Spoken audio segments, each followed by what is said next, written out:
Tapi itu kata Allah, yang mengakibatkan muncul penyakitan itu apa? Bima kanu yaksibun, adalah perbuatan mereka. Sebab niaran itu mengakibatkan kita tidak bisa menikmati salat. Ilmu yang kita belajari masuk kanan, keluar kiri. Tak berubah. Tak ada perubahan sehari-hari, tak ada. Tak ada merasa ada tambah iman, tidak ada merasa tambah takwa, tidak merasa perubahan dalam kehidupannya. Walaupun berjuang dalam salat malam yang segitu banyaknya salat malam, tapi salat malam hari ini, malam ini biasa sama yang kemarin sebelumnya, biasa, tak ada perubahan. Padahal salat malam bagi orang salih membukakan pintu taufik, rahasia ilmu dan rahasia kehidupan. Ini salat malam.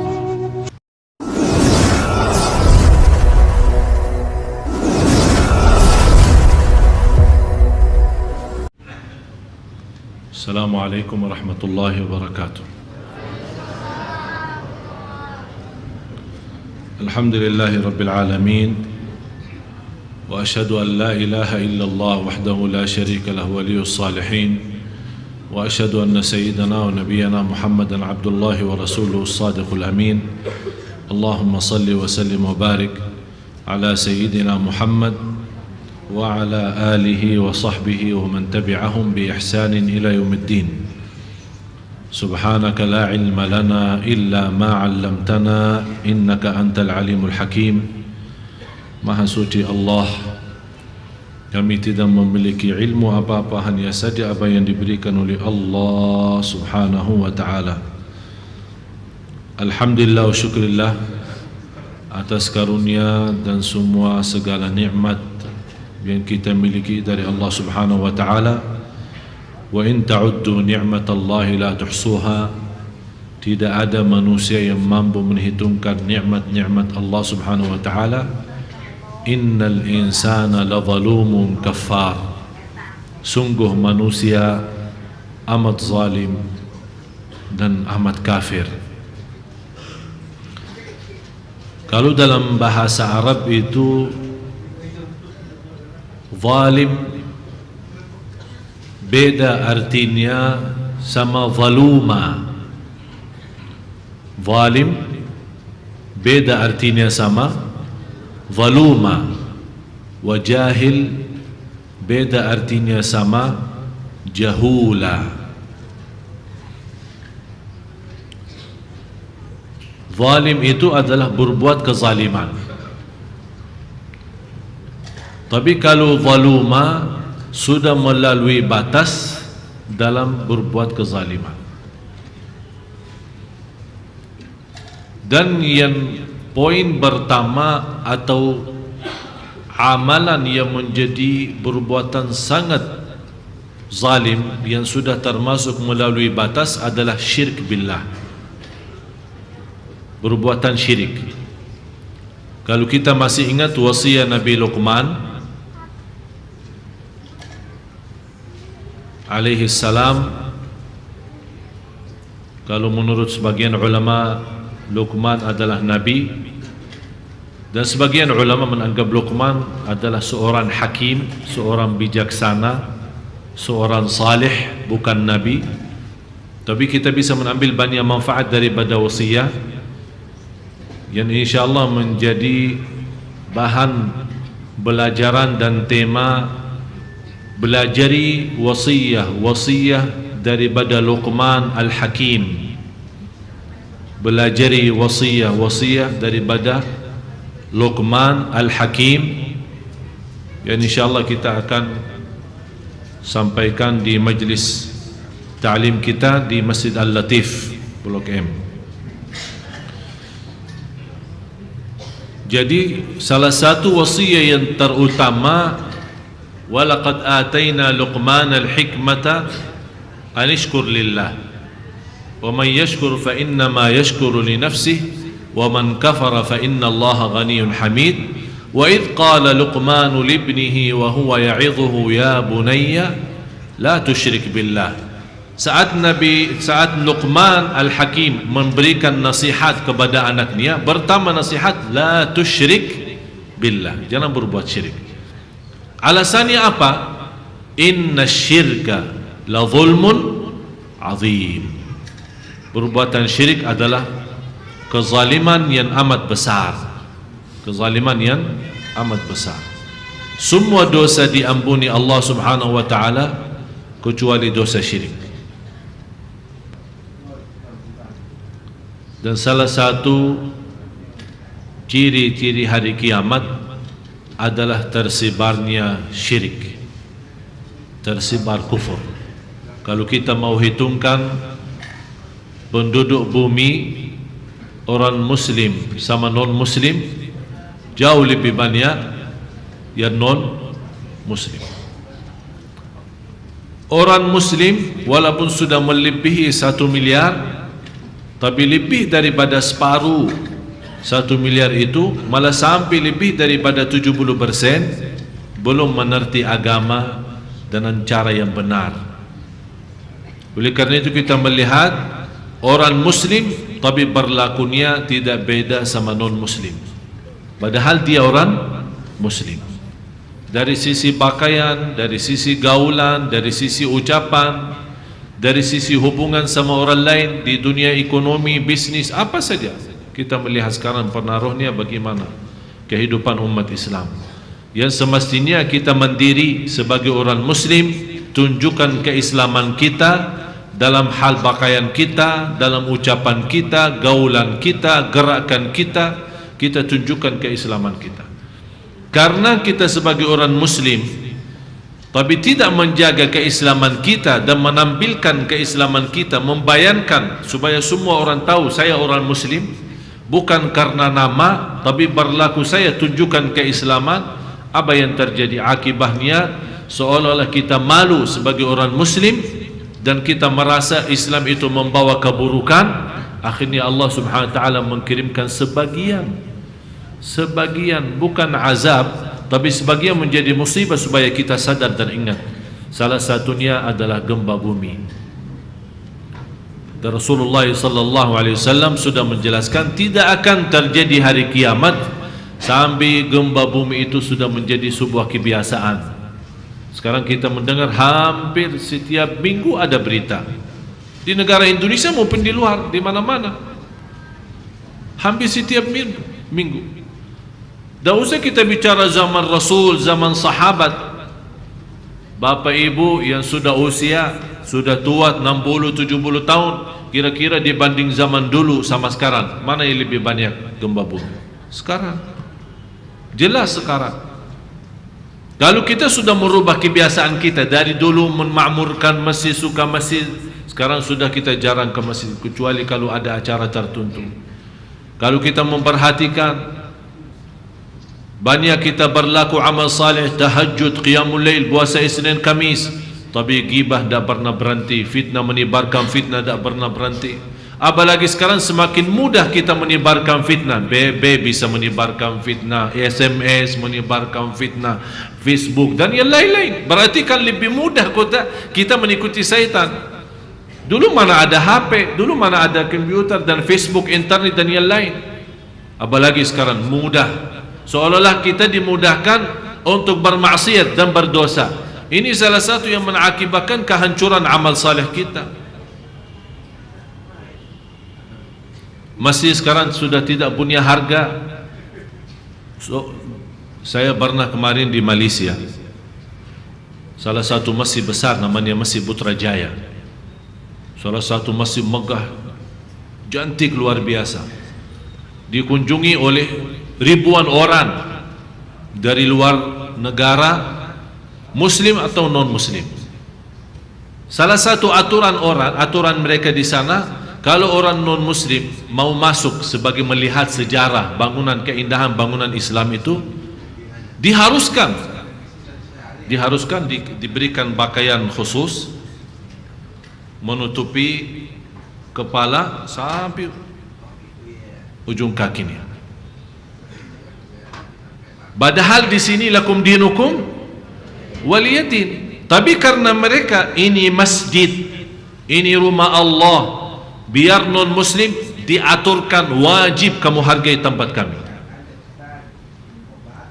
Kita sekarang lihat, apalagi di Indonesia, bebas. Orang wanita masuk ke masjid sampai ke saf depan, kelihatan pahanya. Kapan dia pakai kerudung ihramnya, pakaian salat? Di dalam masjid. Tidak ada harga sekarang masjid. Ini salah satu musibah, kehilangan harga masjid dari dalam hati kita tanpa kita sadar. Akibatnya apa? Kita rutin salat, rajin baca Quran dalam masjid, tapi tidak ada rasa, karena kita sebenarnya tidak menghargai masjid. Bagaimana Allah memberikan manfaat daripada ibadah itu? Beda sama orang yang tergantung hatinya kepada masjid. Dia bukan hanya cinta masjid, bagi dia masjid itu segalanya. Kalau kita melihat diri kita apa? Coba tanya diri kita. Masjid bahan bicara dunia. Masjid tanpa gosip.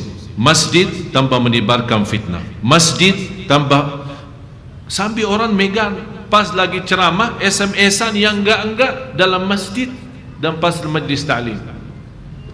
Wala haula wala quwwata illa billah. Musibah. Ini menjadi salah satu ciri hari kiamat. Yang mohon maaf Bapak Ibu, kita tidak begitu perhatiin. Ini hal-hal kecil. Ya, hal-hal kecil. Tapi inilah yang mewujudkan banyak gempa bumi. Anggap hal itu kecil, bukan dosa besar. Saya setuju, bukan dosa besar. Tapi apapun yang namanya dosa kecil, semakin sering kita lakukan, lama-lama jadi besar. وَتَحْسَبُونَهُ هَيِّنًا وَهُوَ عِنْدَ اللَّهِ عَظِيمٌ. Allah menjelaskan, kita mengira sesuatu itu hayyin, artinya sesuatu itu hina, tidak ada arti. Tapi di sisi Allah dan di hadapan Allah sangat luar biasa. Oleh karena itu, kita mesti berhati-hati dengan hal kecil. Karena terjadi neraka besar atau api yang begitu besar, mulainya dari apa? Satu korek kan? Sekali korek api dari yang kecil ini bisa satu hutan kan? Habis terbakar. Begitu juga dosa dan maksiat. Dosa maksiat, dosa mata, dosa lidah, dosa telinga, dosa tangan, dosa kaki, semua pengaruh itu. Apalagi 3 poin ini, 3 hal yang merusakkan kalbu kita adalah dosa mata, dosa lidah, dosa telinga. Maksudnya apa?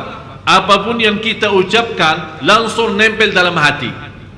Baik akan dapat cahaya, tidak baik dapat titik hitam. Pas lagi meninggal dunia, kalau dikompres, sesuatu dikompres ya, dikompres, apa yang akan keluar? Apa yang terisi dalam hati kita selama hidup? Terisi kata-kata baik, berarti yang keluar, berarti saat kita menghadapi, Bapak Ibu menghadapi sakratul maut, yang keluar bukan mulut kita, tapi apa yang terisi selama hidup dalam hati kita. Itu yang akan muncul. Apa itu yang akan keluar? Biasa zikir, cinta Allah, cinta masjid, menghargai orang, menghormati, menjaga lidah, tidak berbicara sembarangan, yang keluarnya yang mengingatkan menuju husnul khatimah. Dan yang terbiasa membawa fitnah, membawa bermacam-macam, sungguh yang keluar apa yang sudah terisi. Setiap titik bicara, titik hitam maupun titik putih. Kata Rasulullah sallallahu alaihi wasallam, tu'radul fitanu 'alal qulubi ka'ardil hasiri 'udan 'uda, faman ushribaha nukitat fihi nuktatun bayda, faman ushribaha nukitat fihi nuktatun sauda, wa man ankaraha nukitat fihi nuktatun bayda, hatta tasira al-qulubu 'ala qalbayn. Rasul menggambarkan dalam hadis yang luar biasa, begitu indah, simple dan bermakna. Ar-Rasul menggambarkan hati manusia ada 2, tidak ada 3. 2 ada. Tidak ada istilah hati baik tapi berlakunya tidak baik. Itu namanya munafik. Kalau hati baik berlakunya tidak baik, itu munafik. Tapi yang benar-benar hatinya baik pasti berlakunya baik. Semuanya berlaku adalah apa itu ucapan, apa itu perbuatan, semuanya apa yang terisi dalam hati kita. Hatta tasir al-qulubu ala qalbain. Rasulullah SAW menjelaskan hati kita sepanjang hari dalam kehidupan kita menghadapi bermacam-macam soalan. Di antara soalan itu adalah fitnah, adalah musibah, ujian, ujubaan, fitnah dunia, fitnah harta, fitnah keluarga, fitnah sehari-hari, fitnah hawa nafsu, syahwat. Faman usyribaha, barang siapa yang kalbunya menerima, nukitat fihi nuktatun sauda, akan dititikkan dalam hatinya titik hitam, satu titik hitam. Waman ankaraha, barang siapa yang menjaga diri dari dosa itu, dari fitnah itu, dan dia senantiasa berhati-hati, dia sangat khawatir, hatinya terganggu, kalbunya dirusak, dia selalu menolak yang tidak benar, dia menjaga diri betul-betul, apa yang akan dia dapat? Waman ankaraha nukitat fihi nuktatun bayda, barang siapa yang mengingkarinya akan mendapatkan titik putih. Hatta tasir al-qulubu ala qalbain, sampai kata Rasulullah SAW hati manusia menjadi dua. Qalbun aswadu murbadan kalkuzi mujakhiyan la ya'rifu ma'rufan wa la yunkiru munkaran illa ma ushriba min hawa. Subhanallah, sallallahu alaihi wasallam. Hati yang total hitam. Ini Rasul membicarakan bukan hati orang kafir, Bapak Ibu. Rasul ini menceritakan hati orang muslim, hati orang yang terisi iman, hati orang yang salat, hati orang yang beramal salih. Begitu jadi hatinya, karena dia terbiasa tidak menjaga diri, sembarangan berbicara, tidak tahu diri, dan dia tidak ada rasa malu sama Allah, dan tidak pernah menghargai apa yang dia ucapkan atau menghitungkan apa yang dia bicarakan. Akibatnya apa yang terjadi? Kalla bal rana ala qulubihim ma kanu yaksibun. Apa itu ran? Ran adalah sebuah penyakit yang menutupi hati kita, menutupi hati kita. Namanya penyakit ran. Tidak ada obatnya. Itu tidak ada obatnya. Dan kalau kita periksa ke rumah sakit jantung, tolong Pak periksa hati saya, ada ran itu enggak? Tidak bisa dilihat. Tapi itu kata Allah, yang mengakibatkan muncul penyakit ran itu apa? Bima kanu yaksibun, adalah perbuatan mereka. Sebab niaran itu mengakibatkan kita tidak bisa menikmati salat, ilmu yang kita belajari masuk kanan, keluar kiri. Tidak berubah, tidak ada perubahan sehari-hari, tidak ada. Tidak ada merasa ada tambah iman, tidak ada merasa tambah takwa, tidak merasa perubahan dalam kehidupannya. Walaupun berjuang dalam salat malam yang segitu banyaknya salat malam, tapi salat malam hari ini, malam ini biasa sama yang kemarin, sama yang kemarin sebelumnya, biasa-biasa, tidak ada perubahan. Padahal salat malam bagi orang salih membukakan pintu taufik, rahasia ilmu dan rahasia kehidupan. Ini salat malam. Dan kata seorang salih, kalau bukan salat malam saya tidak harap hidup di dunia. Cuma karena salat malamnya, karena mereka tahu apa itu salat malam. Kita rutin salat malam, tapi mohon maaf kita belum tahu apa itu salat malam. Jadi masalahnya bukan rutin, masalahnya berapa kita berbanyak amal. Tidak, Allah tidak minta yang banyak. Dan saya selalu menjelaskan, Allah minta yang terbaik. Huwallazi khalaqal mauta wal hayata liyabluwakum ayyukum ahsan. Siapa di antara kamu yang sebaik-baik amal? Bisa jadi satu amalan bawa kita surga, bisa jadi banyak amalan salih tapi masuk neraka. Berarti mana yang berguna? Sedikit masuk surga, jauh lebih baik daripada banyak tapi membawa kita masuk neraka. Itu kata Allah Subhanahu di suratul Ghashiyah. Hal ataka hadithul ghashiyah wujuhun yawma idzin khashi'ah. Terus amilatun nasibah, bekerja keras sampai lelah, sampai capek. Amilatun nasibah, nasibah sudah lelah, capek karena senang menjaga amal. Apa yang terjadi? Tasla naran, masuk neraka. Wala haula wala quwwata illa billah. Mudah-mudahan tidak ada di antara kita yang lelah beramal salih tapi akibatnya masuk neraka. Nauzubillah. Mudah-mudahan Bapak Ibu semuanya selamat. Mudah-mudahan Bapak Ibu senantiasa dibukakan oleh Allah hatinya agar kita bisa menuju kepada ibadah yang terbaik, yang diridai Allah Subhanahu wa taala. Karena inti daripada ibadah itu adalah ridha Allah. Bukan nama kita, bukan keluarga kita, bukan siapa-siapa. Iman siapa kita? Siapa diri kita? Siapa Syekh Ali? Siapa Bapak Ibu? Siapa diri kita?